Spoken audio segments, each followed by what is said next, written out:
can I steal a moment of your time before this episode plays? Thanks so much for listening to Labours of Sports Coaching. The appetite I see for the blend of academic and practical coaching conversations happening on the show is nothing short of amazing, and I'm determined to make this show bigger and better. Now, to help with that mission, please can I ask that you follow and rate the show 5 stars wherever you're listening. This takes maybe 10 seconds and has a massive effect on increasing the show's visibility, and as a result of that, its potential for future growth, which ultimately will enhance your return as a committed listener. Also check out the show support links for anyone looking to offer that extra bit of backing. There's much more to come for Labours of Sports Coaching, and I thank you for joining and driving our new community. And with that, enjoy this episode.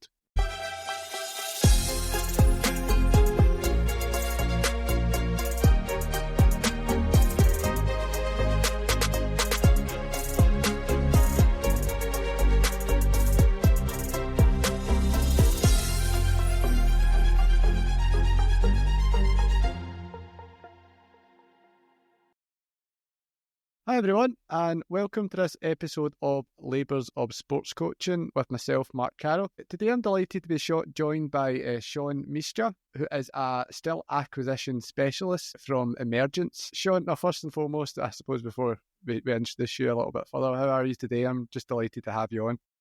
Mark, I appreciate you having me on. I'm really excited to be here because I'm really stoked to see what types of rabbit holes we might find ourselves down.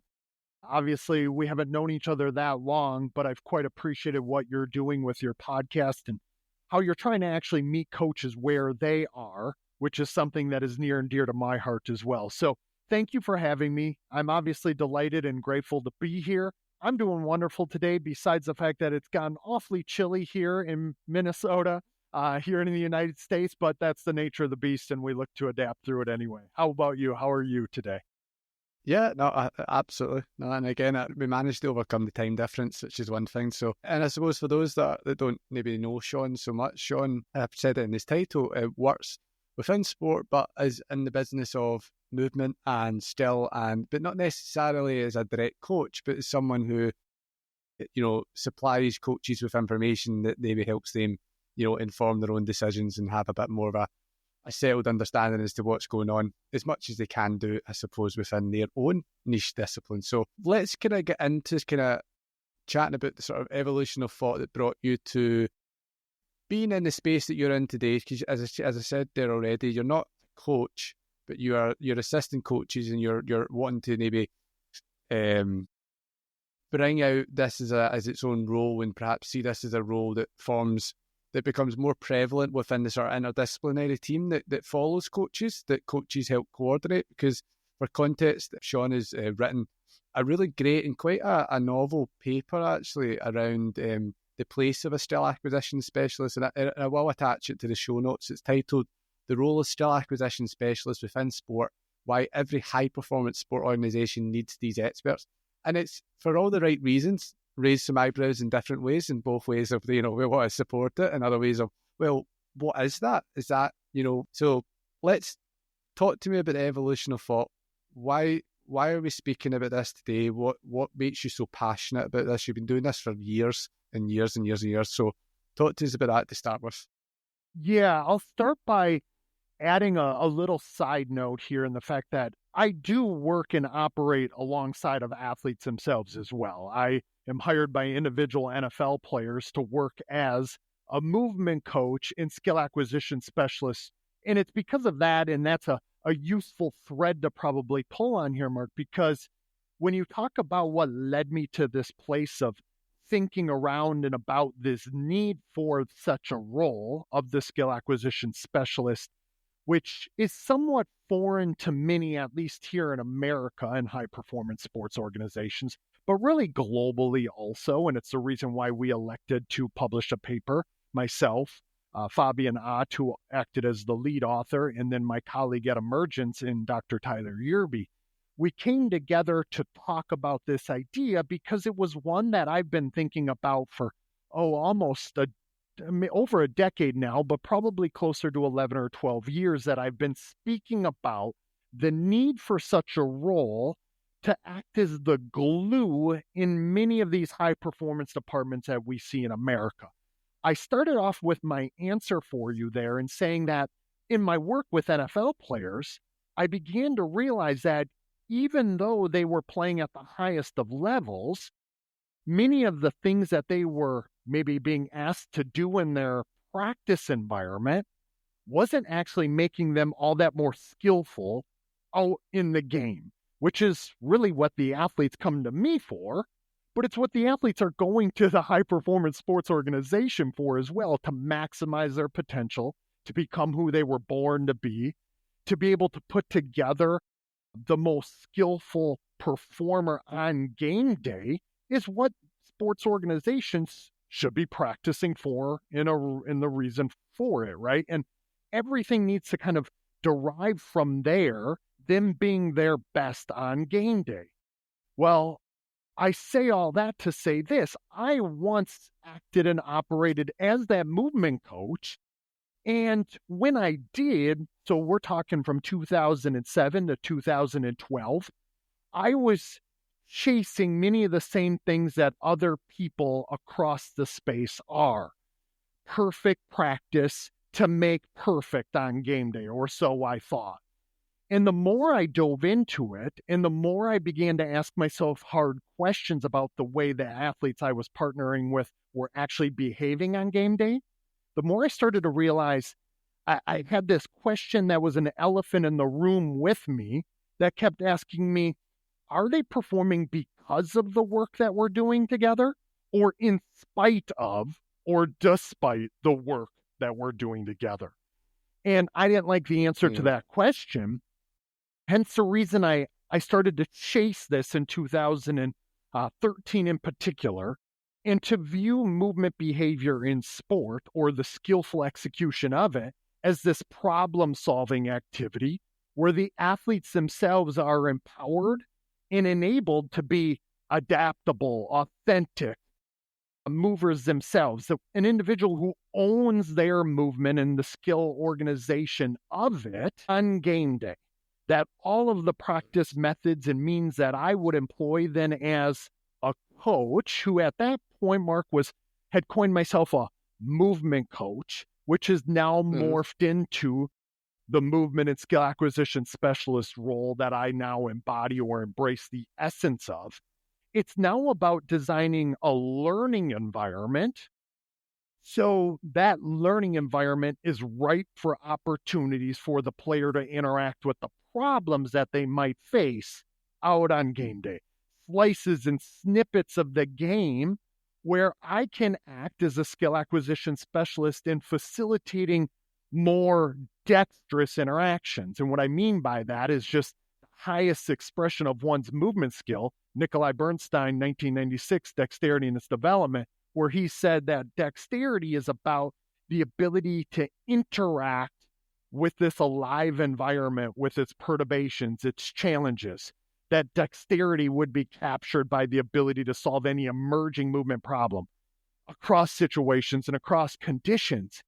And it's that, and the reason why I take everyone kind of down that long trip down memory lane, in that I began to realize that many of these well-intentioned coaches, even in high-performance sports organizations, are maybe robbing the athlete of the opportunity to have some of these authentic, adaptable interactions in practice, and then they don't actually show themselves as much as we would desire or want them to on game day, under pressure, anxiety, fatigue, chaos, complexity, and the like, right? And so this idea of the skill acquisition specialist, because many times people will say, well, Shawn, really, aren't you suggesting what you're suggesting is what any good coach would do to begin with? And in a certain sense, yes, but in another sense, or out of the other side of my voice, I will say no, because I go to NFL practices every single year where you watch what they're doing in practice, and they're still executing in rote repetition, rote rehearsal. They're telling every athlete how exactly they should behave or move. They're trying to get every player in a certain position group to look the same way, or to chase some sort of idealistic, putative model for executing some sort of sport task. And so even though what we're suggesting as a skill acquisition specialist, what they could do, which is assess a practice and learning environment, and then help support the athletes in practice to solve problems more adaptively. There aren't a lot of people, even in high performance sports, who are actually doing that as coaches. They're very tactically driven in most cases, and they're brilliant in being able to figure out the X's and O's, at least in my sport of American football. They're tactically brilliant, but when it comes to how to carry out the techniques and executing it, I think the practice methods actually probably lack a little bit there. And there's more that can be done. There's a lot of meat on the bone because I see what the NFL players have been able to do if you place them in these types of learning environments. So I understand that it was sort of a long-winded answer to a certain degree, but hopefully it begins to allow us to peel back the layers on the need for this role, as well as how that role might differ from many others across the space. Yeah, no, I mean, there's a lot that we can deconstruct there, I suppose. Initially, I think what the words that were kind of caught in my mind was cohesion, and at least cohesion in alignment with an underpinning philosophy, because I think one of the things as a coach that we can be decent at doing is we grab onto one. So, and I think, you're talking about, you're even saying words like interact with the environment. You're probably giving away that, you care a lot about the more constraint-based approach to coaching, and a lot of people are familiar with that. But a lot of people do, and this is why I say it, they latch on to maybe enough of the theory where they have an awareness that, we need to have some sort of task constraint that, helps towards, the athlete realizing some sort of movement solution. So where's the affordance in the environment? And they can execute that to a degree.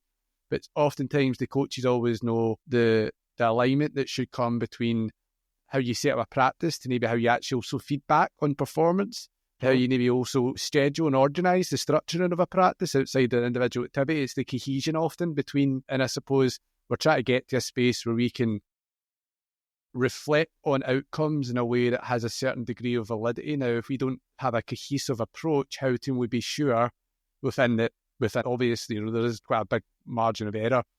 You can never fully be sure. It's very difficult to, I suppose, establish cause and effect in performance in sport. But if you're not matching up as much as you can be matching things up, how can you can't then make a decision on the back of that as to how much that was having an effect or wasn't having an effect. You could be going down a rabbit hole, can't you, of pretty much just moving between all fragmented pieces of a puzzle that you've never really had that, come back that word, that cohesive vision of what it should be and how all the parts put together. Is that correct to a point? I suppose I just want to start with that, because then we can get into some other things that you said afterwards. Yeah, absolutely. And I think that's a very viable point to bring up as well. It was one of the things we wanted to illustrate and then also highlight how some of those relationships in more of a transdisciplinary way might unfold and emerge organically between a skill acquisition specialist and multiple parties within an organization, whether it's the head coach and the position coach or the other specialist coaches, whether it's the sports scientist, the strength and conditioning specialist, the athletic training room, the talent identifiers, the general managers and the like. One thing that I think the skill acquisition specialist could or would do in acting as operating as a glue between those respective departments, so they don't work in such a siloed way any longer, that we all collectively could have our shared philosophy on how we believe athletes learn, right?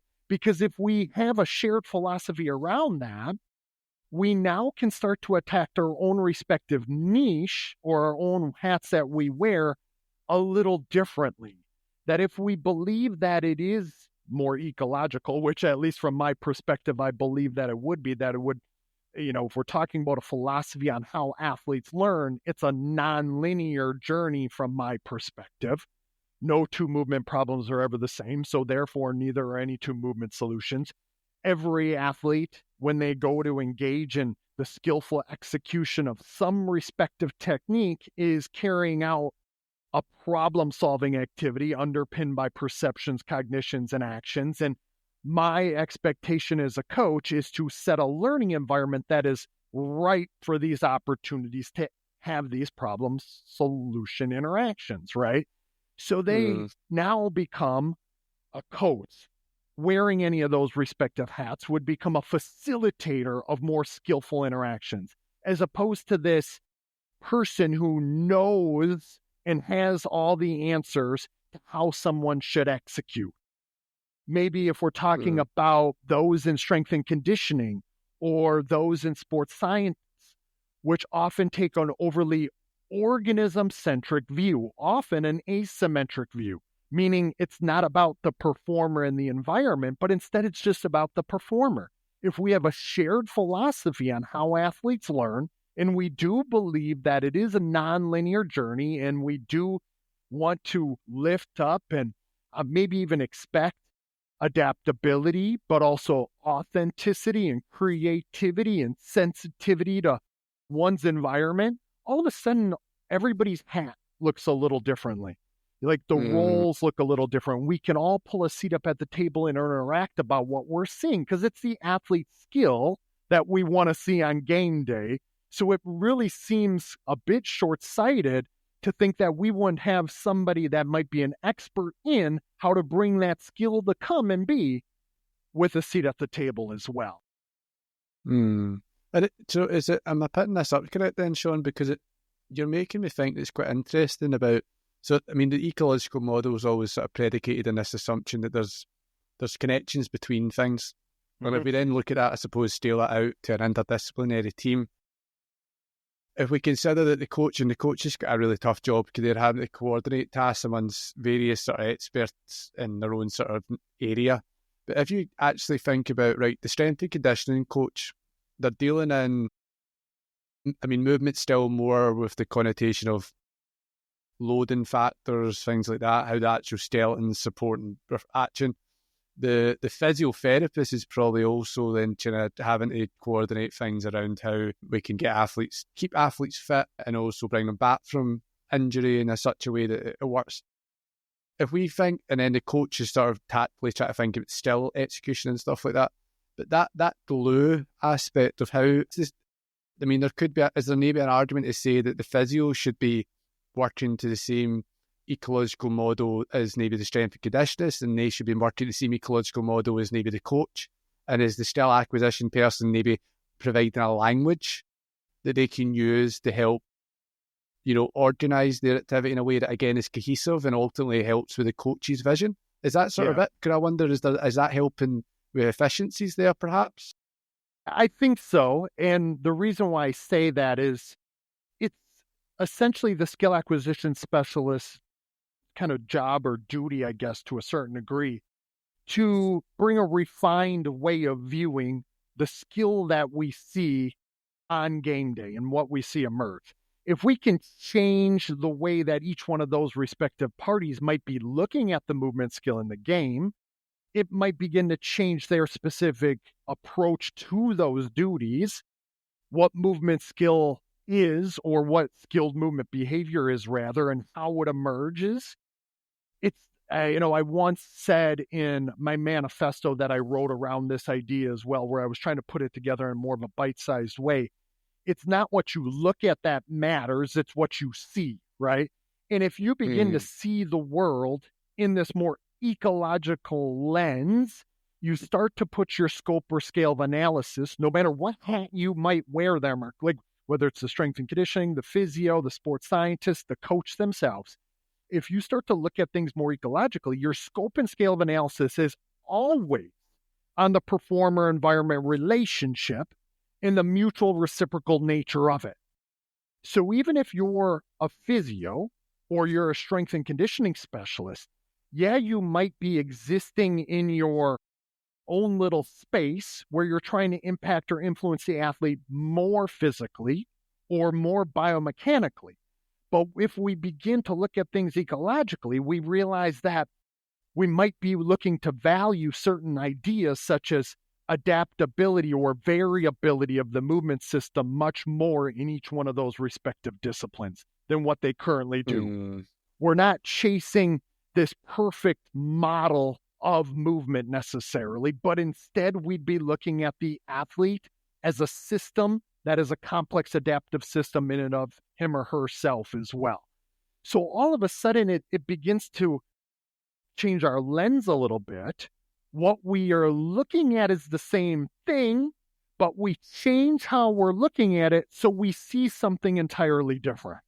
We see this system at play, the interactive relationship that obviously takes place there and should take center stage. So I think it's a bigger, expectation for the skill acquisition specialist, because to get buy-in from each one of those respective individuals, you got to meet them where they are. Of course, you got to see the problems through their lens and perspective, but then you have to look to bring and shed new light on what it is that they've always seen from their own expertise and with their own experience, and just maybe color in between the lines a little bit, connect some of the dots for them. And I believe that ecological dynamics as a framework has the capacity to be able to do that. I've seen it happen with people across those respective niches. And all of a sudden, they open their eyes to things that they never really had noticed before. And then it allows them to leverage or bring their own work to light a little differently that actually has a longer lasting impact, hopefully to competition or the long-term development of the athlete as a whole. And I think, like every sports coach worth their salary, or even those that are then are volunteers and the like they all have the best of intentions in pouring into the athlete, developing the athlete, seeing the athlete be the best version of themselves. And so they owe it to themselves, at least from my perspective, to equip themselves with maybe a little bit more of these contemporary ideas to skill acquisition as a whole. Because when you change how you look at it, I think you change how you attempt to impact or influence it as well. I don't know if that helps at all or brings us together with where we're going.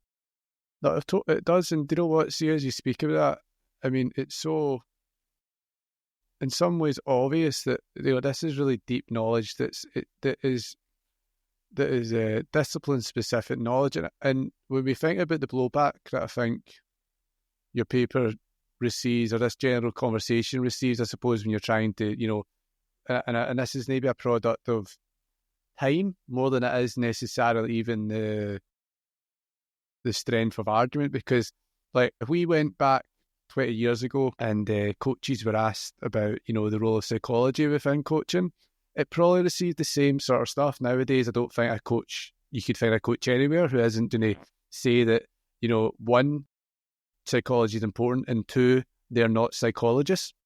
Equally, the idea of having a strength and conditioning coach at a certain point of time might have seemed a bit unnecessary. And again, now I think coaches again are pretty much in agreement. Yes, strength and conditioning is helpful. No, I'm not a strength and conditioning coach, and that's okay. There often is probably a bit of an idea of a protection around technical still knowledge, as if that is the role of the coach. And it's like, well, if we, what actually is the role of the coach, if we consider actually what the coaches are already doing, the role of the coach isn't really about domain specific knowledge. And I don't say this, just one of the things I do want to always protect, and I always feel there is a bit of a, if this argument isn't understood correctly, it's almost suggests that coaches are amateurs at everything and an expert at nothing, and I don't think that is the case. I mean, coaching science itself, I think, is about coordination, is about making higher order decisions that, again, people in a room who have their own little silos are incapable of being able to do, and coaches are tasked with the really important, complicated job, I think, of existing within the tensions of things, where they have to spin multiple plates, and, so that to me, to be honest, is the coach's role. I don't think that when you remove or you try to outsource the still learning aspect, that you remove the coach. I think what you're just doing is that you're getting extra additional help. And it's like, so I think it's that this is a job spec that I think it's just 10 years before the time where everyone's doing it, everyone's accepting it, and coaches recognise that they're still there, they're still on a job. Because I don't actually think this is that controversial a thing to say. And I'm someone who's doing applied work where currently I'm working with coaches to help them sort of input a lot of psychological theory into educating like youth players, for example. But I know that I cannot touch them at a level and at a knowledge space that is equivalent to a sports psychologist. I do not have that level of training. Right. But I'm going to borrow from it where I can, and that's fine. It doesn't, I'm not suggesting that by me not having that prior training that all of a sudden I can't do my job, or I've got no truck with one using and consulting people who know better, or to using a little bit of it myself. Like both these things can happen. We can both delve into constraint-based approaches ourselves as coaches, but also consult people who are experts in that particular aspect of all the activity that we coordinate. So how much does that sit with your own thoughts on this, or could you expand further on that?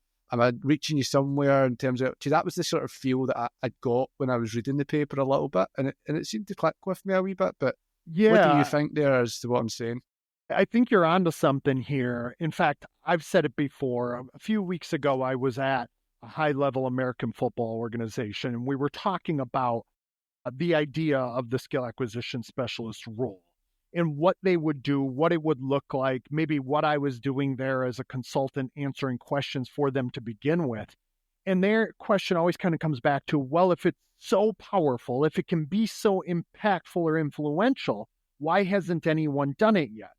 Well, the fact of the matter is, truthfully, people have done it in Australia and in New Zealand and Europe and across Europe. It just is less of a thing that's been done here in America. Now, there are some people who've begun to hold some of these roles, such as our mutual friend, Rob Gray from the Perception Action podcast, who has just spent the last couple of years with the Boston Red Sox here in Major League Baseball. I have a number of people that I'm associated with, particularly in baseball, who are doing it more than maybe they would in other sports. But this particular American football coach that I was interacting with, Mark, when they said this, I made the exact point that you did, that 10 to 20 years ago, no one would have saw the need for a sports science program in and across high-performance sports organizations.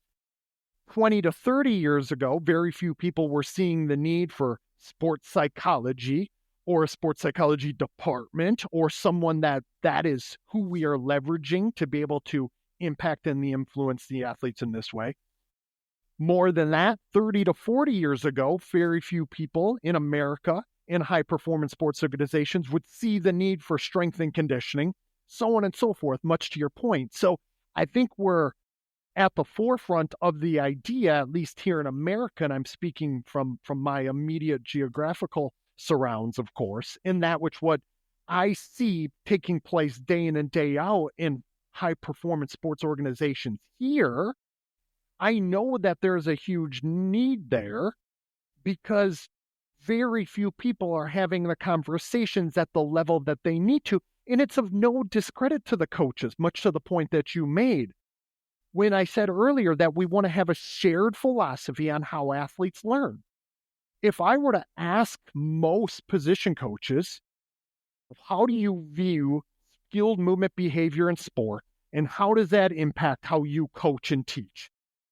They will look at me oftentimes and not be able to articulate an answer.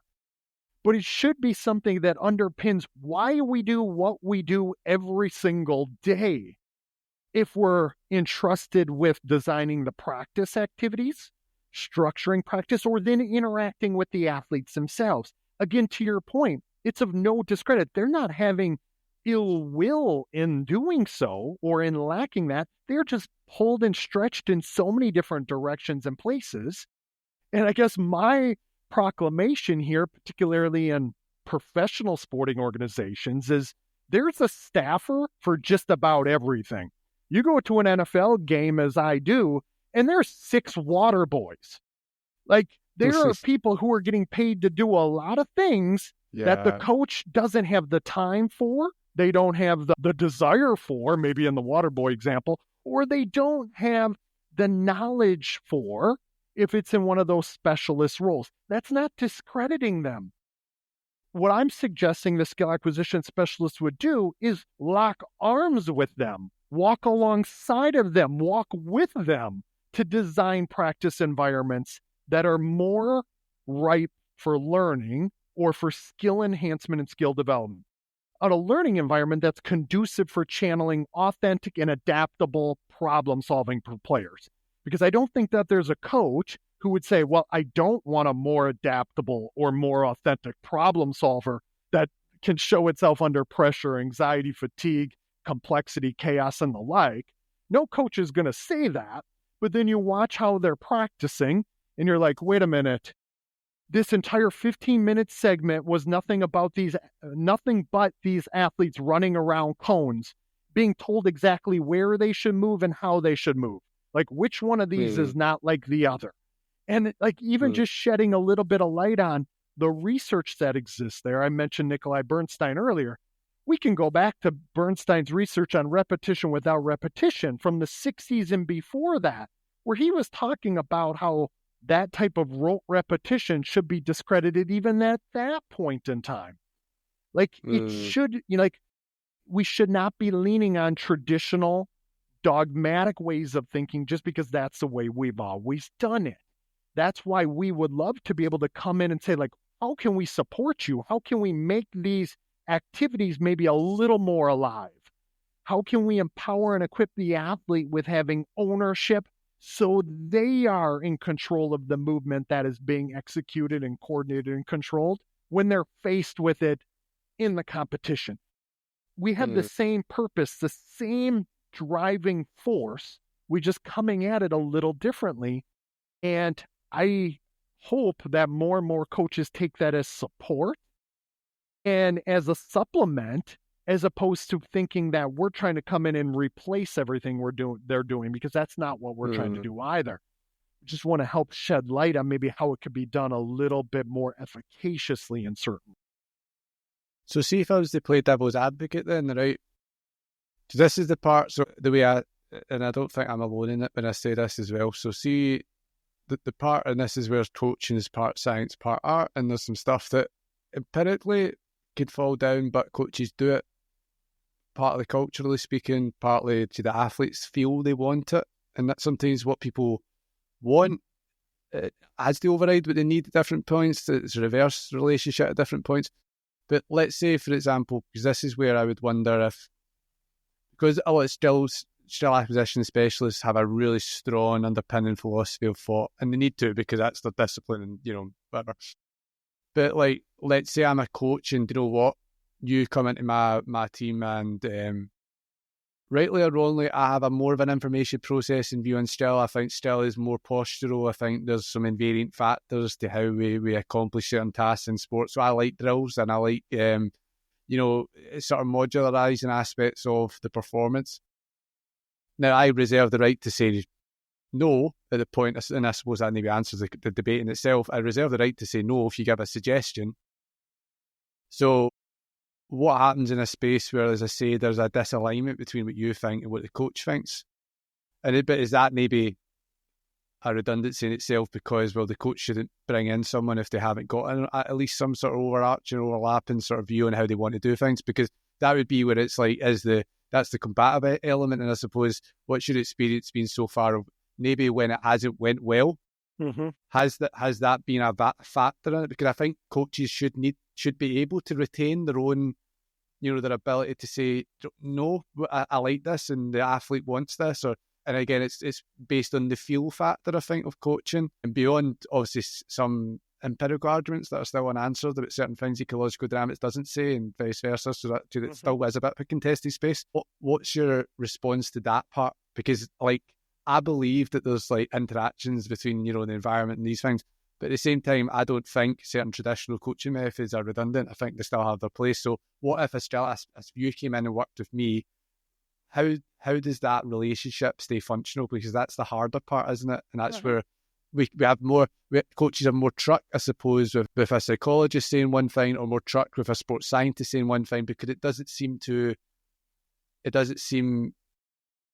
a contrary, a different response to what I'm thinking doesn't seem to try to replace me in the same way, or it doesn't have the same sort of feel of, I know better. It's just, it's slightly separate. So what's your experience of that? What would you say around that?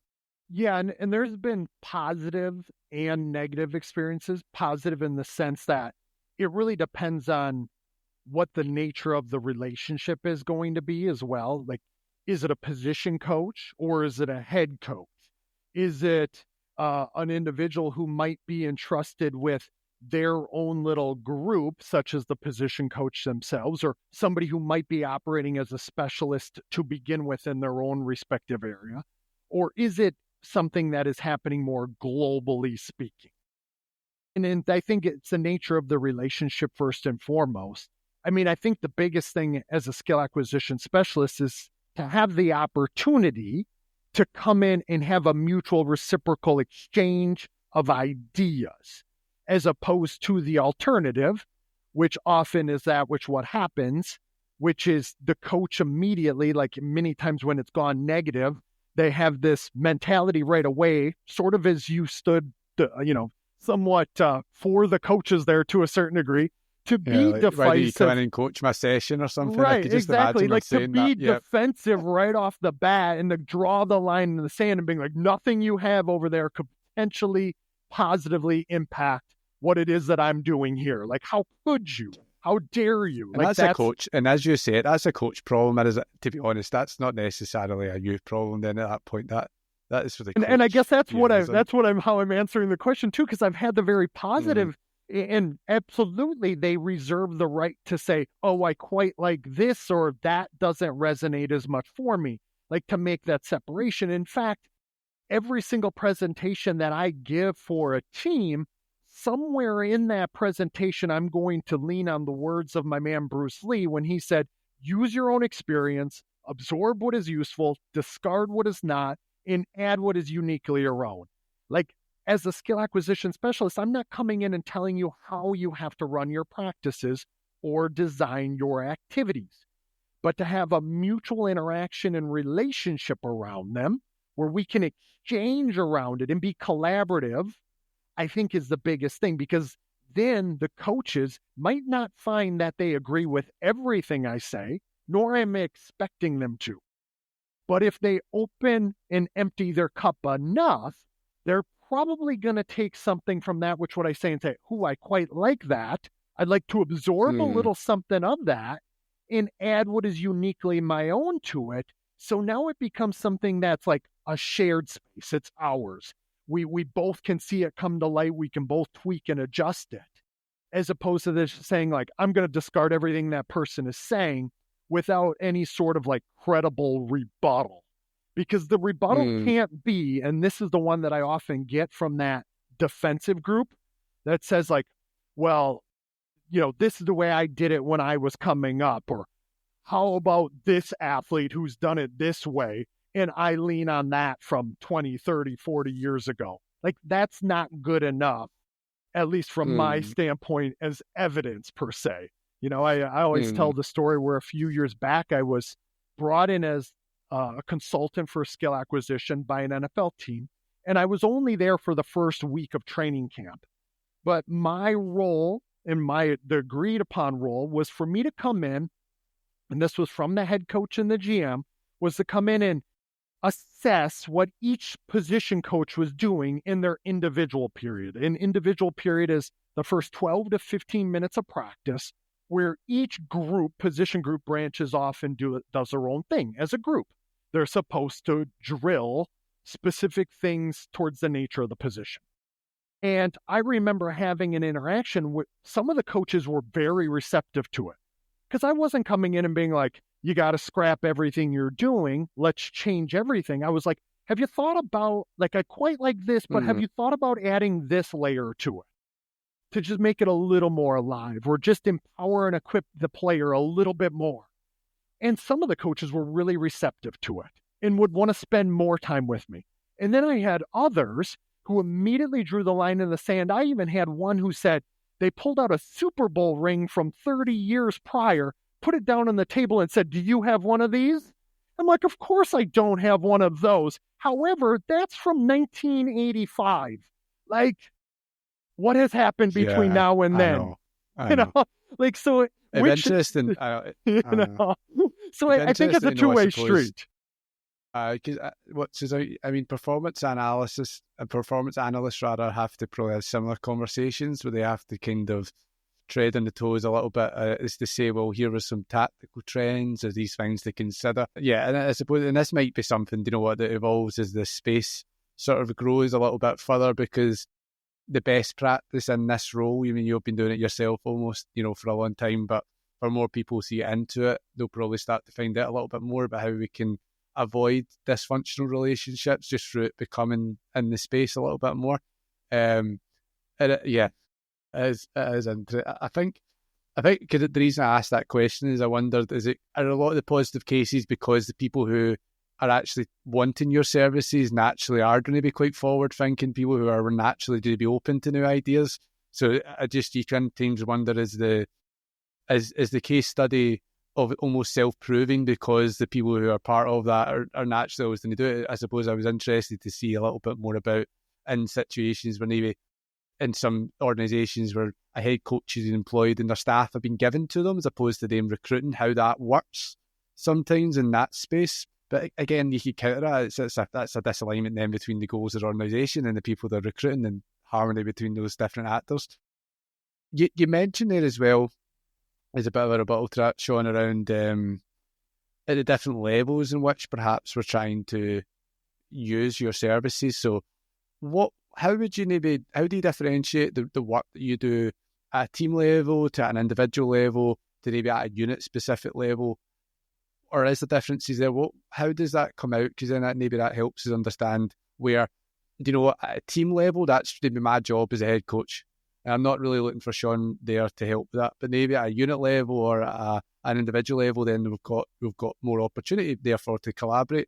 I wonder if that helps maybe with that, if you understand more that there's more than one space and way in which you could use a still art specialist, maybe that will help coaches be more open to it. I don't know. Yeah, I think there's something to that, and it's the reason why I've spoken as much as I have about my own personal process as a skill acquisition specialist, like how I've operated within the space and brought success at an individual level, knowing that there might be individual teams, which there have been in the past, that will bring me in to work with one or two or three players that they just can't get through to with their skill execution.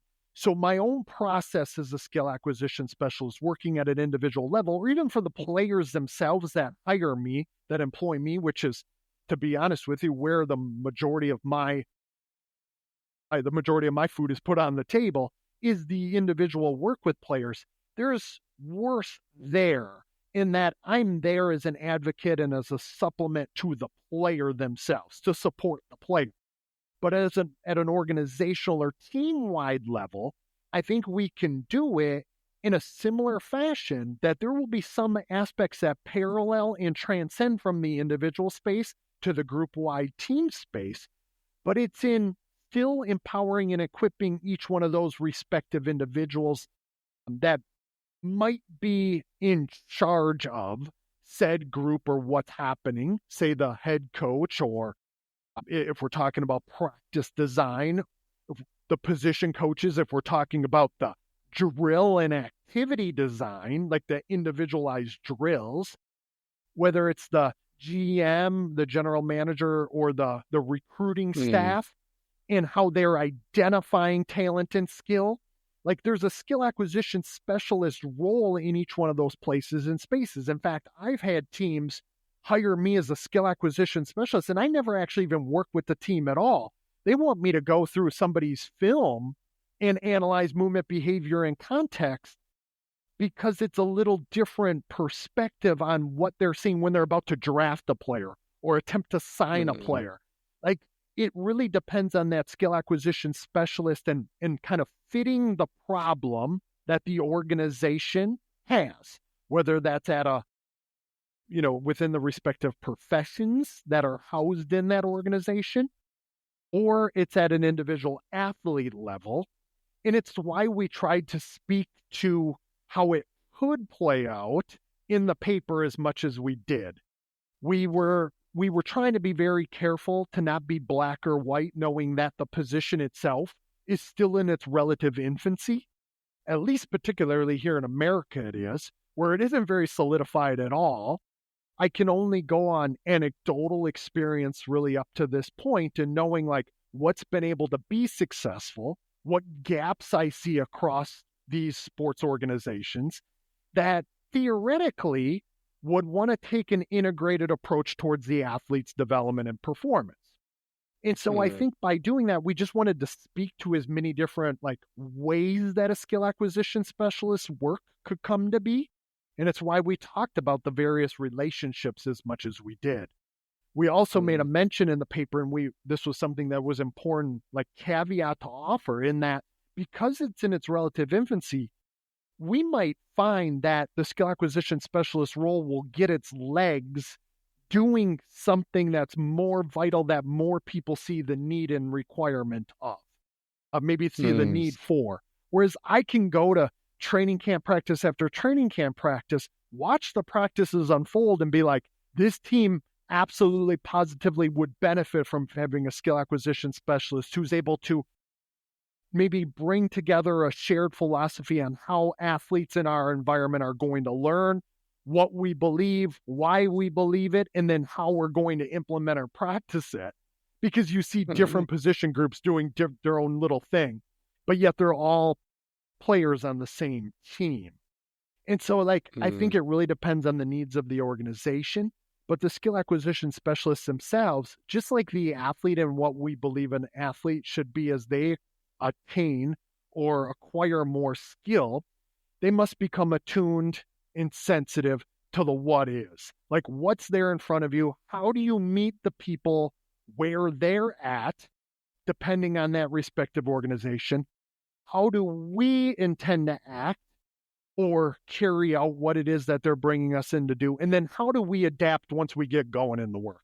Because you mentioned the art of it before. And I think that's part of that as well, that you see a lot of people just resorting to what they've always done because they don't know how to necessarily adapt and bringing it to light. They might read a research paper or article that myself or colleagues have written and we're like, well, that makes sense, but I don't know how to bring that to life. A skill acquisition specialist should be able to do that at an individual or organizational and team-wide level. And I think it's in finding the people who are receptive to seeing us do that, and the skill acquisition specialists themselves being adaptable in doing so, to communicate, collaborate, and also then sort of supplement and lift up what the people are already doing, I think is going to be kind of the way forward to seeing the position actually come to be one that's more of the norm. Because it wasn't that long ago, as I mentioned earlier, that 12, 14 years ago, it was unheard of to see a sports science department. 20, 25 years ago, it was unheard of to see an entire sports psychology department. And so it's, I believe, only a matter of time until we find where skill acquisition specialists or a methodology, a department of methodology, as colleagues like Martin Wathwell and Keith Davids would talk about, this department of methodology about how we practice and why we practice the way we practice. All of a sudden you start to see those coaches, like you mentioned before, that are hiring a team staff that thinks this way. I believe in America, with the athletes and the way that they adapt right now, it will be this springboard. In fact, not to throw my man Alex Sarama under the bus right now, but he's the director of player development at the Cleveland Cavaliers. He was just hired this year, and he adopts an ecological dynamics framework and way of thinking. And they're changing a whole heck of a lot about the way they practice. And I think they're sitting at 17 or 18-1 right now, something like that in their record. But it isn't just in their record. It's in the way that they're carrying things out, the way that they're doing things for the betterment of the organization, but ultimately for the development of the athlete themselves. So I think we're still in its infancy, I guess, to answer your question. And there could be a number of different places that the SAS role could find its way fitting in. And I think it will be a functional resolution either way. As long as we keep getting closer and closer to that athlete becoming more of who they were born to be, I think we're all winning then in that case. Yeah, I appreciate as well that you've managed. I appreciate how you've tracked that, the potential trajectory of that, because it probably is quite a cunning way of doing it. I mean, do a little bit, show your value, do a little bit more, and then also, I suppose, throughout that, start to figure out where else it can go. I mean, again, if I start from where the coach is at and why I think it's through the evolution and the progression of coaching that we're having this conversation in the first place, because it used to just be the coach. The coach then started to recognise, well, through having maybe, and this is every individual coach, but it went from one coach going, you know what, I'm pretty good at observing things, to then all of a sudden, out of coaching came scouting. Out of scouting came performance analysts, opposition scouts. We've kind of, it's only through the sort of evolution of compartmentalised knowledge that we've reached a sort of full circle, I suppose, where someone's came back around to the coach in a way that, and I know this is maybe a bit of a, isn't necessarily something that coaches necessarily need to care as much about, but it's something that's good, I suppose, when we're trying to get as many brains into a room as we can. It offers the opportunity for inclusivity, in the sense that there are very knowledgeable people who maybe don't have and its personalities are different, but so there's very knowledgeable people who maybe don't have the personality or the willingness or the want to work as a coach in quite a relational task, but they have extreme pedagogical knowledge and extreme, understanding of that, and they want, like, is sport better off without them? I don't think so. So, like, right. There's two parts to that. We want to have these people in the room who can contribute in their own ways, so that the sum of those parts is bigger. I'm interested to know how you do this then, Shawn. So see, when you mentioned that you do stuff like with individual athletes, and you might have maybe alluded to how you maybe get around this in the first place, but I would wonder, you're sort of constrained, and for lack of pun intended there, if you can't necessarily detach the athlete from the context in terms of, like, player, teammate, opponent, what's your work process for working with an athlete on an individual basis? Are you utilising, like, video? How do you, as a skill acquisition way, work with individual athletes where, and it seems within a team sport environment, I would wonder, underneath an ecological dramatics approach to things? I'm just interested to know that, because there's a wee bit of a paradox possibly there. Well, I will say this. Yeah, no, I will say this. So I'm working with the individuals that might be coming from respective teams, but then I'm bringing them together from those respective teams, so we still work together in setting problems that would speak to them, or I can manipulate constraints around them. So do you still need to have that buy-in from the coach to allow you back into the team setting in order, even if your target is individuals? Kind of. And the reason why I say kind of, it's because there are significant periods of time, say in the NFL season, which are the players that I work with. I work with high-level American football players, particularly those that play in the National Football League. And they are away from the team January through mid-April. And then again, June in July, in preparation for training camp in late July, early August. So the most meaningful times of the year, for the most part, in preparation or developing or filling in some of their gaps, they would be spending outside of the facility as a whole. So I'm lucky in that way, or case, at least the way that the current NFL schedule and collective bargaining agreements for the Players Association would work, that the players are coming to me right prior to going to what would be referred to as OTAs, off-season training activities, and then mini camp, and then again training camp in preparation for the season. There's big buckets of time where they are coming to me, and I might have, as I did this last year, players from multiple teams from across the league all coming to my shared space, and I'm manipulating constraints individually for them. So I'm presenting alive movement problems that are bringing each one of them to their challenge point. That's where the art of being a skill acquisition specialist, or even the coach as a facilitator for more skillful problem solving, the way I view it, is kind of existing in that. But it all stems from me watching their game film and dissecting that with a fine-tooth comb. I'm trying to assess their current level of dexterity, meaning, again, how they solve problems, emerging movement problems across situations and across conditions. And then that helps arm me with the understanding of where are their gaps in their skill execution, and how can I allow them to be immersed in an environment where they get more exposure and experience to these types of problems. And then I manipulate the constraints accordingly. So that might unfold for 8 to 10 NFL players all in the same session. I'm hired either by the individual or maybe they are sent to me by a team, that individual to come work with me. It could happen in either way. And then they kind of all have this understanding that it is going to be pretty alive. It is going to be a lot of repetition without repetition. It probably isn't going to act and unfold very similar to those drills that they might be doing at the team. But they do know that it looks, feels, acts, and unfolds a whole heck of a lot more like it will on an NFL Sunday afternoon in the game that they're going to find there, where I might be trying to make them a little bit more uncomfortable. But ultimately, what I'm doing is setting a learning environment where they are the agent of their own problem solving. I'm trying to equip their perceptions, cognitions, and actions to channel them to be more skillful, to be more connected to the what is, as Bruce Lee would say, the problem that's there.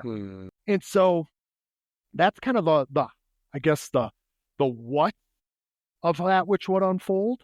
Also the hows to a certain degree.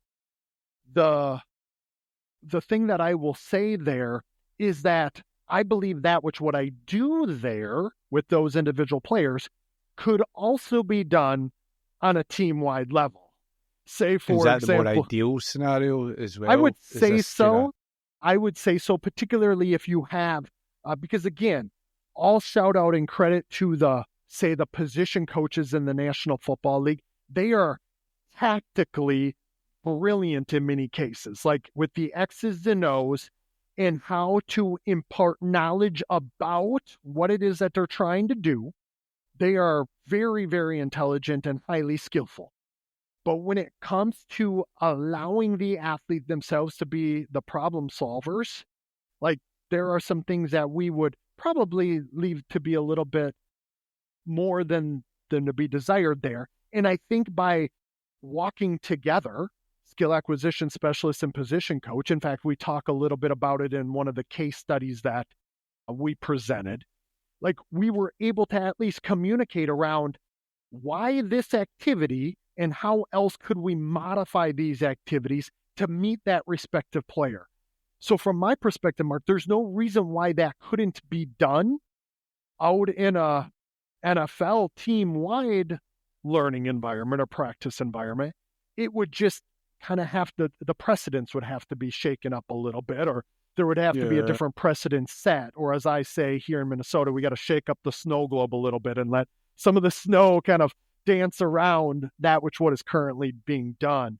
So it's going to take somebody who wants to kill some of those sacred cows a little bit too, like who's willing to be a little more humble and to allow us to have some sort of mutual interaction around what we would like to see taking place for the athlete. And I'm trying to preempt as well what anyone who listens. Some people might then go, oh, well, if you're bringing all these people together from different teams, how are you ensuring that they can go back into a team strategy that's unique to each individual organization? You're not really, all you're trying to do is help the hardware, not the software. So like the hardware is the mover and their potential to be able to fix and solve problems, but the software is the team setup and the tactics. So you can still bring athletes back, yes, albeit it's a slightly decontextualized space, or at least not as contextualized as it could be if it was obviously within their actual club, but you can still bring them back in a more potent space to then actually receive information tactically and go and execute it, isn't it? So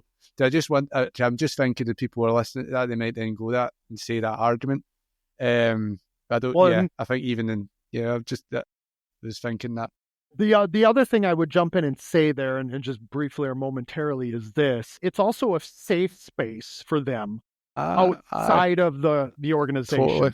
Because when they go to the team, the position coach isn't always there for them, right? The position coach is there for themselves in many cases to see that whoever the best player might be for that respective role or carrying out their respective intentions, right?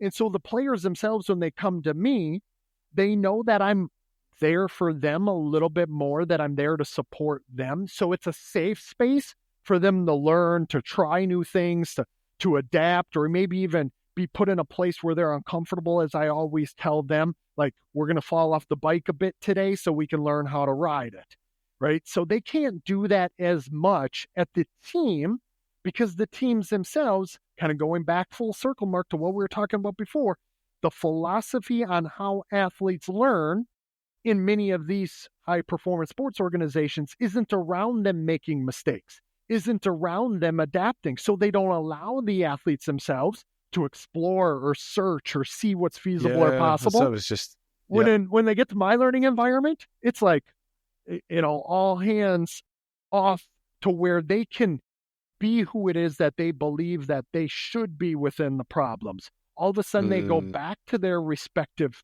team or organization as a different unit in and of themselves. Like they start to realize what's feasible and possible, because I myself didn't have any say if they play or not.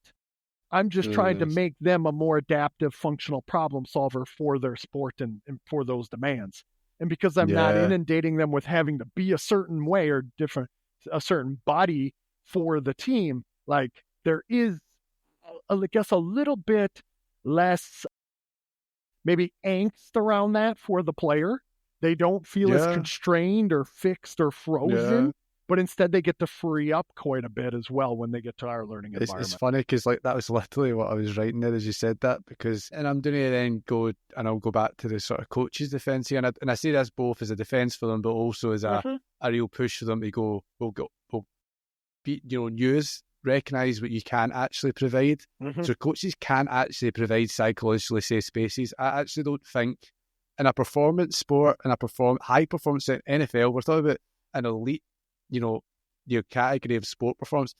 There's no psychological safety in those training sessions ever.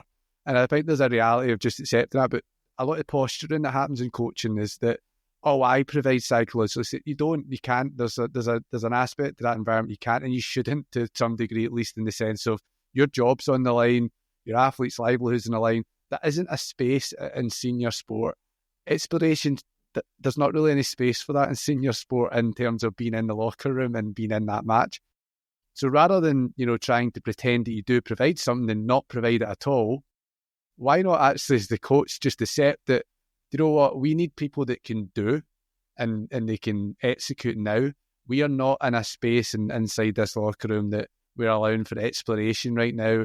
We're not in a space where if a player's got a technique they need to refine or work on, that we can give them the time to do it. So let's just accept that we aren't the space for that, and let's outsource those spaces potentially to, the services that you provide, where, it's a space where players can explore, it's actually written into it, you need to actually find the solution. That's a much better balance, and it actually again comes back to serve the coach better than the posturing and this insecurity probably of being replaced, to the point where we say we do everything that Shawn does anyway, and they don't, because if they even want to do it, the reality is that their environment doesn't allow for it. They probably won't be in a job for very long if they're just committed to letting their players explore. So the coach shouldn't feel that they need to do this, that sort of thing. But again, therefore, that's the real reason to, allow other people who that's in their job title to work that in. I think that just seems so much more of a harmonious relationship. And I would wonder, and this does kind of lead on to the question. There's a follow-up question to this, Shawn, because you mentioned about the timings, like the off season. So, like the UK, or with soccer or rugby or whatever the different sports are, there is invariably an off season. So, if it's even the case that during the competitive season we just don't have the capacity to spend a lot of time trying to allow athletes to modify existing skills, we need them to just do what they're already doing and do it well, then we at least can do okay. But there is time at other points, like the off season, that works with. So I agree with that. What I wanted to also get your insight in, or at least your perspective on, you come from a sport where it is absolutely the norm. They have copious amounts of staff on a team. There's a huge array of staff in NFL teams. It's not exactly like that in other sports. And the reason why I say that is I wondered what your thought is around the fact that where coaches maybe are rejecting this to some degree, could that be maybe symptomatic of just the fact their sport isn't used to that level of delegation as well. I just wonder, like, from your experience from working across sports, you've been in baseball as well. Again, I don't know if, the American sport and culture, there is a lot of staff just across a lot of sports. What would your response be to that? And does it sometimes it can be a little bit of, culturally speaking, the sport isn't always great if it's not necessarily that the coaches is refusing to take it on. It might just be that they haven't had that prior training to make them feel more confident about delegating so much, because more people sometimes is more problems, and so what do you think about that? I'm just curious. Yeah, it's interesting because where the skill acquisition specialist role has found a little bit more footing has been international or outside of the United States of America, right? Like I said, it's happened a lot in Australia, which their staffs, obviously, theoretically, at least speaking in comparison to the NFL or NBA or NHL or Major League Baseball, their staffs are minuscule in comparison in most of these cases. But because they've placed skill acquisition and contemporary skill acquisition ideas at maybe more of the forefront of what we do and what we're trying to accomplish, they begin to see the need of the role of the skill acquisition specialist a little bit more, even if it's limited in staff number. It's actually been quite hard to break in, Mark, in more than a consultant role in the NFL, because I've been talking about these ideas and actually getting hired on staff for, like I mentioned earlier, now here about a dozen years I've been talking about this. And NFL teams remain resistant. They will hire someone as a consultant, but at the end of the day, less as like giving someone's role or responsibilities over to a singular person. So I think it's a double-edged sword to a certain degree with what you're asking. I also believe that a lot of times those people who are maybe on staffs of fewer, you mentioned earlier, maybe being a generalist instead of a specialist. And I think they're so used to maybe dabbling into some of these ideas and they think, well, I already know just enough to be able to bring that to light. And I guess it's the reason why we've written some of the papers that we have as well, like far outside of this skill acquisition specialist paper. The year prior, myself as well as my colleague at Emergence, Tyler Yerby, and then legend in skill acquisition space, Keith Davids, came together to write this paper on reconceptualizing movement behavior in sport as a problem-solving activity. Half of that paper was oriented around what people can do practically in their own learning environments to allow these ideas to maybe take more of a hold within what they're doing day to day in their practices. We've written a number of highly practical articles, one in American football in 2022, and another one in mixed martial arts here in 2024. And then the Bruce Lee paper that we put together in 2023 kind of was supposed to transcend a lot of different spaces and a lot of different sports for these very reasons. Because we understand that if you're a staff of 2 or 3 or 4 or 5, you're probably not going to hire a skill acquisition specialist. But you could equip yourself, arm yourself with more of these ideas, and it could practically play out in your day-to-day, in your learning environment a little differently. And that, to me, is a major win as well. If that's the only thing that ever happens in my career and I'm able to just change the way that people see skilled movement behavior in sport wherever they're at, that will be enough for me, because that I know that will impact greatly on the athletes that they partner with. And I think it's there. It's kind of like recognizing or acknowledging what a skill acquisition specialist, what we're proposing they would do. But maybe the idea doesn't resonate because the organizational structure doesn't allow for it. But how can you have people within the organization that might do more of that which what the skill acquisition specialist is purported to do? Maybe not as at a deep enough level or as deep as of level as that we're suggesting, but maybe beginning to tackle some of these things from this perspective will be enough to be a springboard for the athlete's development in that organization, no matter how many staff and how big they might be. Because that's a little bit of the pushback too. We leveraged it and positioned the role here in that paper in the Journal of Expertise within high performance sports organizations. We've had a lot of people from what wouldn't be referred to as high performance sports, like at the lower developmental level, who have reached out equal and been like, the ideas really resonate for me.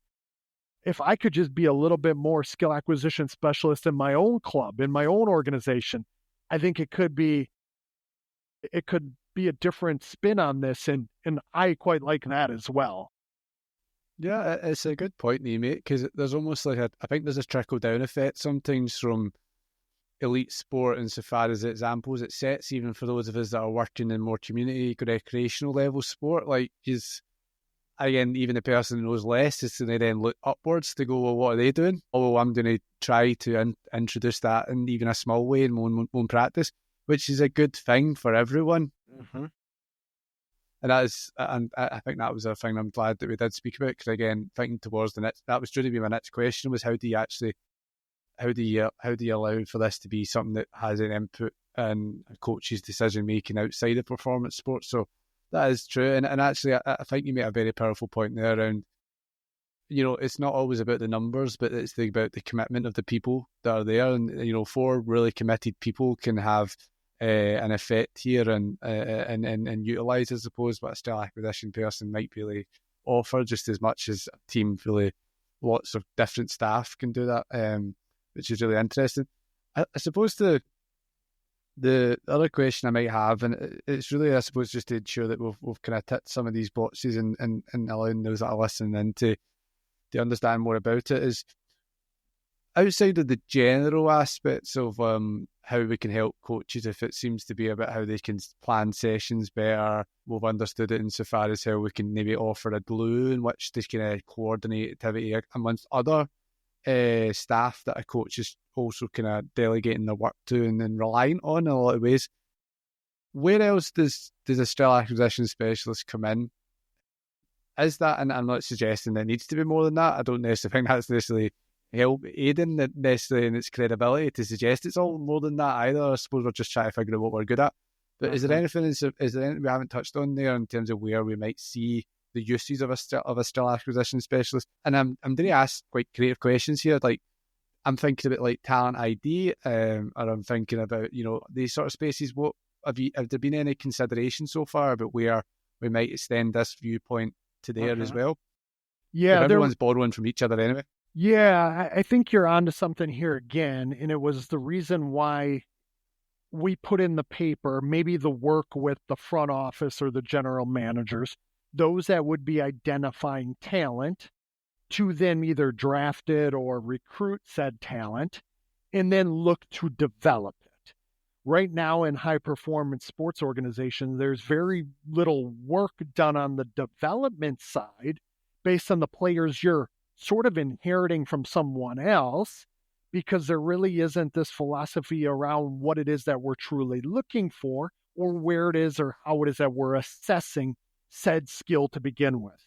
For example, I mentioned earlier that I have in the past been brought in by sports organizations, i.e. in the National Football League, to say, hey, can you analyze, like, we know we have a need at this respective position.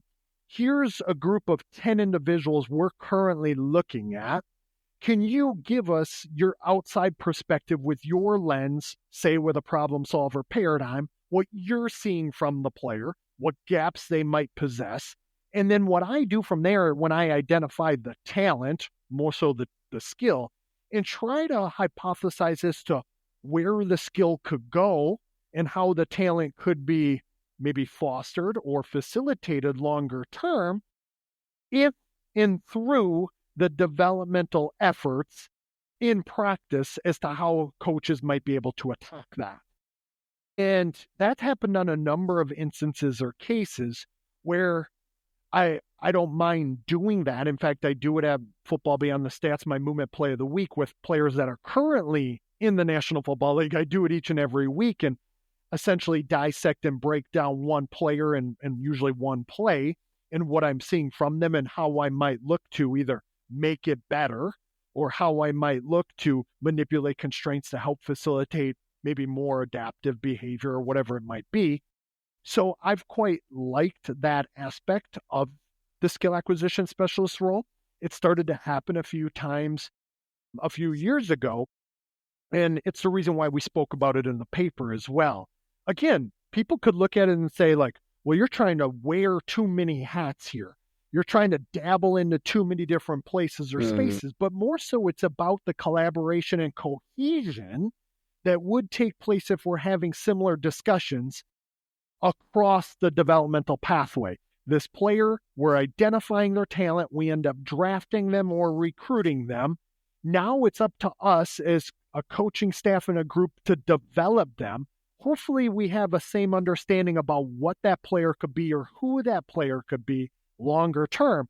But you see a huge misalignment there in and across most high-performance sports organizations. In fact, I can't even begin to tell you how many times in an NFL organization I see it where the GM, who is the person doing the drafting, mind you, has a completely different thought about a player than the head coach or the position coaches who are going to put these players on field or are going to pour into them and their skill. In fact, we see it all the time, say with National Football League quarterbacks. Now, drafting a quarterback is difficult in and of itself, but when there's misalignment between stakeholders within an organization, I mean, the quarterback never actually has a chance to thrive. Oftentimes there's a huge misalignment about who is being drafted and what their potential is or what we would expect that player to do. I think it's there where they can act as a glue also. They can act as a conduit or a bridge between what it is that the coach actually wants and needs for the team and the unit and how it is that that GM might be drafting a player or what it is that we view from the player.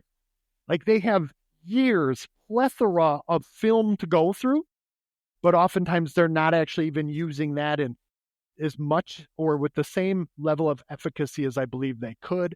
They're not looking at it from the perspective or lens that maybe the coach would want them to, or even for the what is. They're using the NFL Combine and metrics there.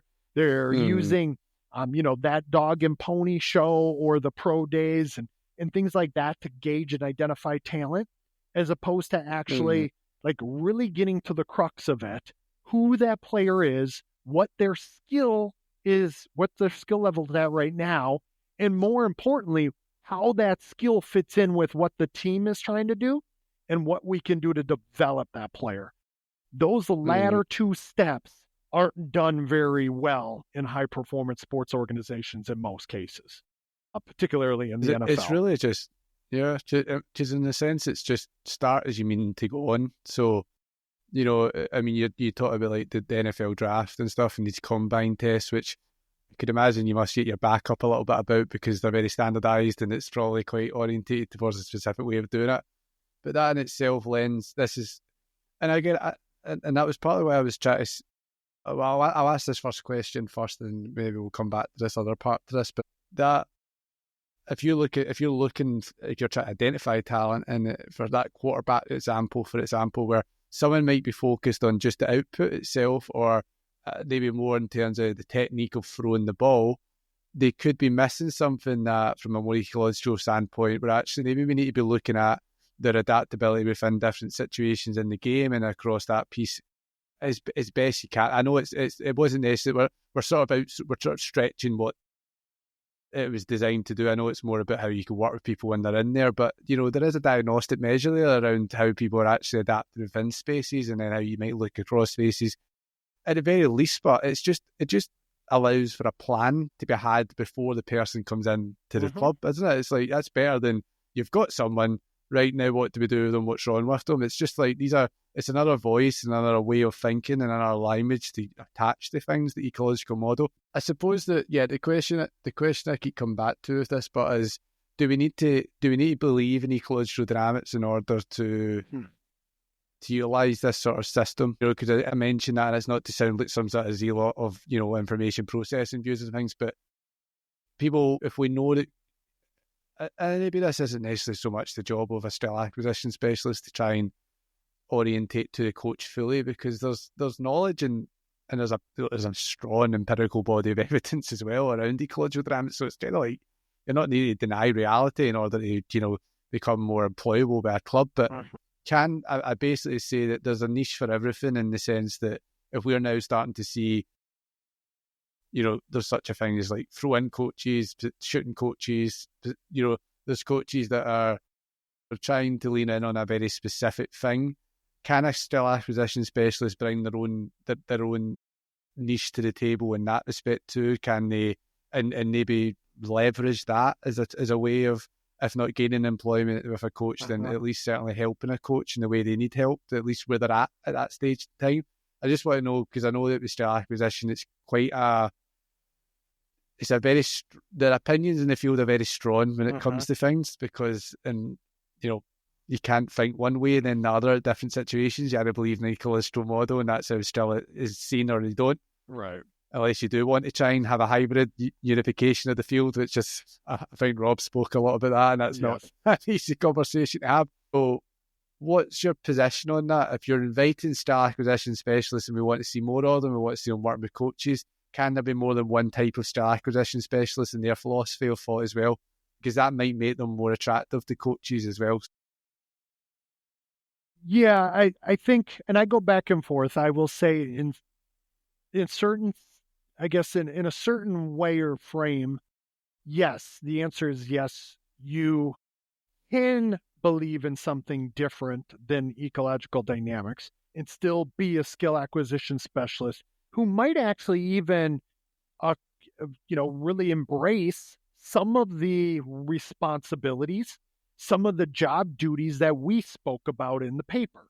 Yes, ours was framed around an ecological dynamics framework and adoption of it, particularly this respect of the performer-environment relationship, the mutual reciprocal nature of the athlete interacting with this alive environment, that it contains a high amount of information that is going to specify opportunities to act, and it's our job to facilitate more skillful problem-solving interactions where they're able to find a fit with that environment. That's obviously very ecologically framed in the way that I just put that. But there might be someone who either exists on the other far end of the spectrum in the IP or traditional way of viewing things, maybe a more of a Fitz and Posner, a way of model of learning and skill acquisition, that could still find their way into a skill acquisition specialist role and still bring tremendous value to what an organization is doing. Now, I would argue that you have to have a philosophy, a theoretical construct, in a depth of understanding that tells us, what do we believe is leading to the emergence of this skillful movement behavior? Like, you got to be able to answer that for yourself, because it's that answer that will influence how you coach and teach and what you think to be more efficacious than not, right? Because if you believe from an information processing perspective that we can beat this trail within the brain, that this then is this model that we can allow to be automatized and just automatically unfold when we have to recall this impoverished information and go through it and decipher it and process it and then allow it to be. Now, I'm really like watering that down considerably just to show the very far extreme example. Yeah. But then that would lead us to believe in saying, like, well, then we are looking for rote rehearsal. We are looking for perfect practice. We are looking for biomechanics of a technical model. And maybe we are inundating the athlete with our communication and our guidance and our feedback. But on the flip side, in finding somewhere in the middle, like, we should all kind of take what I said before from Bruce Lee, use our own experience, absorb what is useful, discard what is not, and add what is unique to our own to make it our own. Someone doesn't need to believe in an ecological dynamics framework to be an effective skill acquisition specialist. But I do believe that they need to be able to explain from their perspective why something could or could not be effective.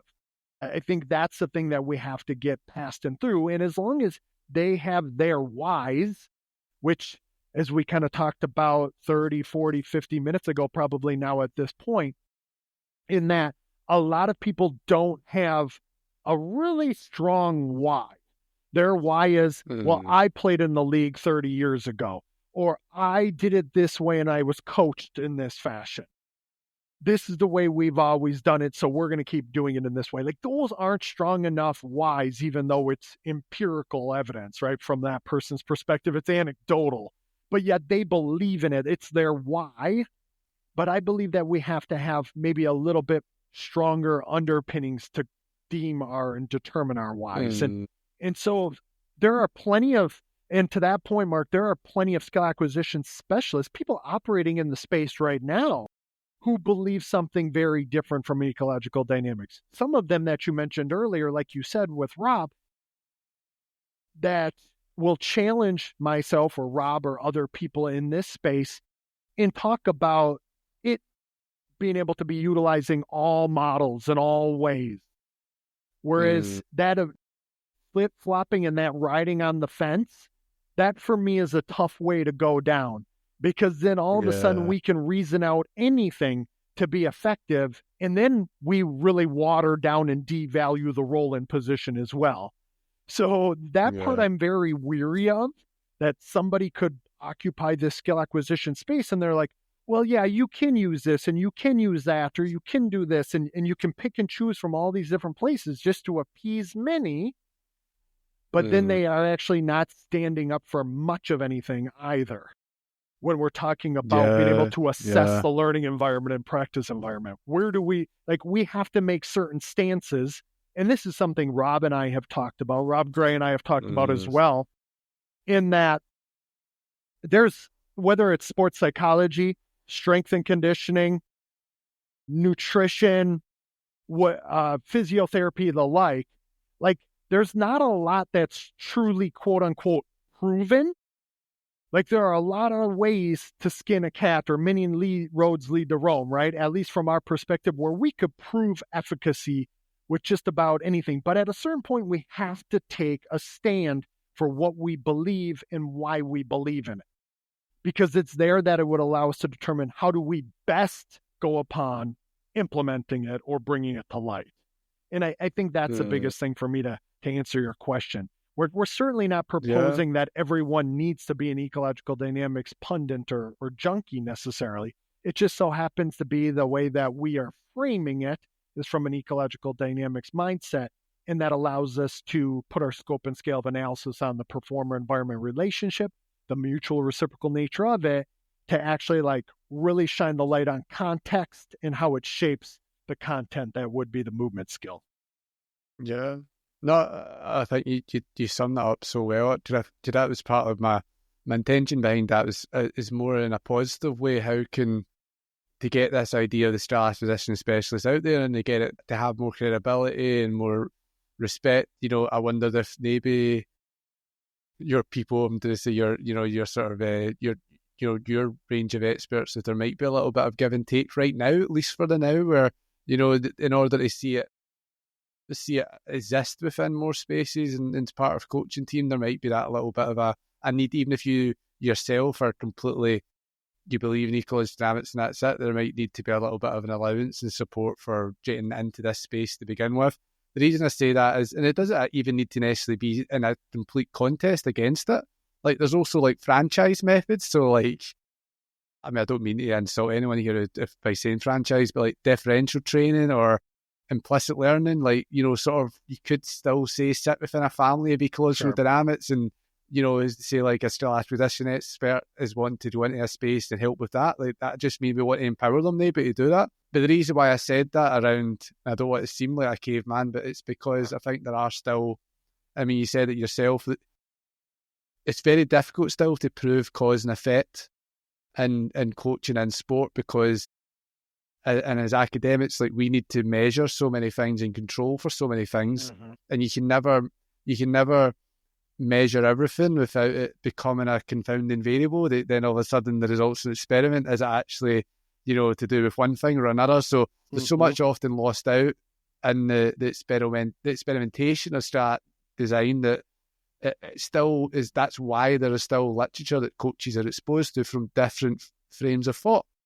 Schema theory is still there, and there's still that's And the reason I said that is, I suppose, if I can offer anything from the coach's perspective, if and we still live in a space where things can't be confirmed, and if we still live in a space where there are, maybe for right reasons, because of that lack of, you can't really falsify certain things, we maybe need to meet them at where they're at. Maybe the skill acquisition specialists need to meet coaches where they're at and be content with working with that. You can still push your own philosophy of thought, and you shouldn't, and I think that is absolutely correct, you shouldn't just be this politician skill acquisition specialist that just 1 week because the votes are in and you're going to be this way, then you're chop and change. I don't think that would be a disservice to do that as well. But it's just, that's the space we're in now, I think, and that's why I mention it. And well, when it comes to meeting people where they're at, I mean, I think that's the biggest thing, and that's the way that I'm like the way that you put it there. It isn't in being the politician and just bending to that which what they're thinking. But the fact of the matter is meeting those coaches where they're at, those position coaches or those head coaches or the like, very, very, very few of them can actually truly articulate if they believe in things more ecologically or more from an IP or anything in between. They're not even aware of these discussions. They're not even aware of these debates, right? So I think meeting them where they're at to show them how to respect that performer-environment relationship, or how to respect how we shape context that then would channel certain content that is the skill. Like that, for me, is the art of being the skill acquisition specialist. It isn't trying to get everyone to believe a certain thing, but it's in helping them, again, like I said, changing what they see when they look at that which what they've always viewed. Many of these coaches have viewed the emergence of skill for decades, but if we can just change a little bit from what they're looking at to change what they see, all of a sudden they might realize that there's a little bit more viability to what we're suggesting when we're talking about modifying constraints or manipulating their environment in a certain way to channel or facilitate the skill. And I think that's really where the rubber meets the road. We didn't have to say, I believe in an ecological dynamics framework in order to do that. All I really have to do is paint the picture as to how that skill is coming to be and what we might be able to do to interject to support the athlete in that problem solving or in that skill execution. Yeah, because it's language, isn't it? I don't know if you've seen, I actually came across this, it was on Rob's website, but there was a famous video and it was around Ronaldo heading the ball in the dark. Sure. So Sky Sports done that famous video, and they explained it from an information processing view of things. The guy's doing maths in his head and stuff like that. And then there was an article that Rob Gray wrote where it was attached in a totally different language to explaining the same thing. The coaches probably, and this is maybe, and I say this, that there's coaches that will be listening to this, and I'm going to challenge the people that are to think, what language do you use? It's not the only language out there. There's a lot of different countries. They speak different languages. So in skill acquisition, there's a lot of different ways of saying the same thing. But, if they were to read that article, and I'll maybe put it as a show note, it helps you see the differences of thought. And that's a starting point, possibly, for, if not seeing, it's not about then throwing one viewpoint out for another, but it's adding vocabulary. And I suppose that's another thing that coaches need to recognise, because rightly so, we can't know everything. So as much as we can take, it's only going to maximise what we can take and what we can know by also exposing ourselves to people who are in the business of that other language, are in the business of the granular detail, and are in the business of that, that way of thinking, and then being able to connect that with a methodology. Why would you not want to interact with the people? Why would you not want to work with the people? Like that's like, it's a hidden aspect of what might be going on there that we can unlock as coaches, as long as, again, we open ourselves up to people like yourself, Shawn. So I just think, I'm probably, showing that I'm both respectfully, critical of everything, but I think, there's something as obvious as that, why what you're providing is had value. It's like, of course it does. I think that's maybe people need to just be considerate of that. I think they're looking at this and again think, what was it like 20 years ago with the last person that is a household name in a coach's arsenal? Shawn, is there anything I want to be sure that we plug into where people could find out more about you and maybe actually take up your services. And I think you also, there's certain resources that you might be able to help people get access to as well. So maybe plug that space for us if you can. Yeah, absolutely. And I appreciate that, as well as a platform to be able to discuss these ideas, of course. So first off, people can find me at Emergence. It's a movement and skill education company. It can be found at Emergent Movement. So it's Emergent and then mvmt.com. Emergent Movement. We couldn't use the URL of Emergence at the time because ABC had just launched their television show of Emergence, actually shortly after we were founded as a company or brand. So that's just kind of a funny side note. So they got emergence.com, whereas we couldn't. But so it's Emergent Movement. And obviously, we put together blog posts there. We do courses, small mini bite-sized courses, all the way up to big ones, as well as very immersive or interactive experiences, such as a thing called the Movement Academy, or then our bigger ones, our bigger ticket items, which would be personal individual consulting, of course. People can reach out to us there. If people want to find me on Twitter, or I guess X now as the kids will call it, you can find me at Movement Miyagi. So like Mr. Miyagi from Karate Kid, Movement Miyagi. I love that. That was actually coined by one of my first NFL players. So you can find me ranting and raving about many of these ideas and thoughts, and probably going on my soapbox a bit there on X. And then also, as I mentioned a couple of times, Football Beyond the Stats, where I do my movement plays of the week.